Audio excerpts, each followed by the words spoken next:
Eric, can you explain the different ways you can display your wines just quickly? Definitely. So we call this cork out, which is, seeing the cork on the foil. Label out is the other way of basically orienting the bottles.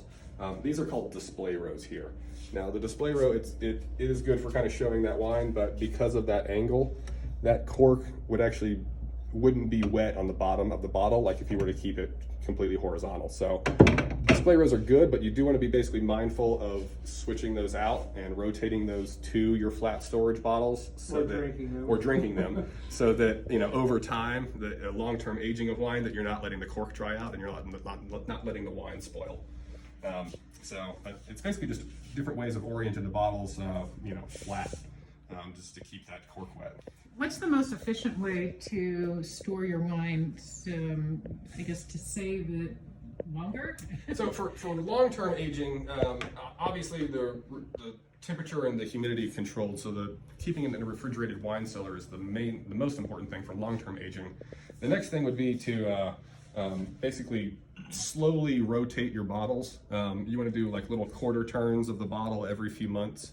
That'll let the sediment to slowly collect at the bottom and be rotating the bottle to where it doesn't just sit flat for years and lets all that sediment accumulate at the bottom of the bottle. So you want to basically just make sure that you're not moving the bottles too much, and that they're not exposed to direct sunlight and too much heat. Right. So the kind of the temperature humidity control is the most important on the long-term aging, and then the second would be the reducing emphasis is on the long term. And again, when I say long-term aging, that's 3, 5, 10, 15 years. So that really is for aging wine. So if you're drinking wine within the next 2 years, there's really no advantage of refrigeration, because if you're keeping your house at room temperature, as long as you're not leaving for the summer and letting turning the AC off and letting it go up to 85 or 90, then the wine will actually be just fine. There's no noticeable difference in the wine, right, drinking it within the next year or two. I'd say anything up to 3 to 5 years. It really is for long-term aging. Right.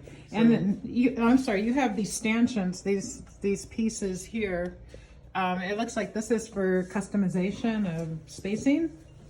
Yeah, so on these wine pens, we can basically customize the layout and the spacing of those. It's not a fixed spacing, so we can do those on a variety of different materials. And we can do them in a box, as you see here, and light them, or we can do them on a panel or on a flat system. panel.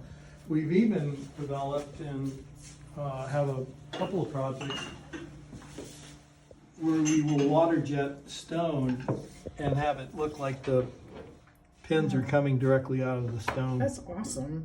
So this would be vertical, but in these pins that's right. It would be that, and yes, you would just pick one of these finishes. Oh, that is great.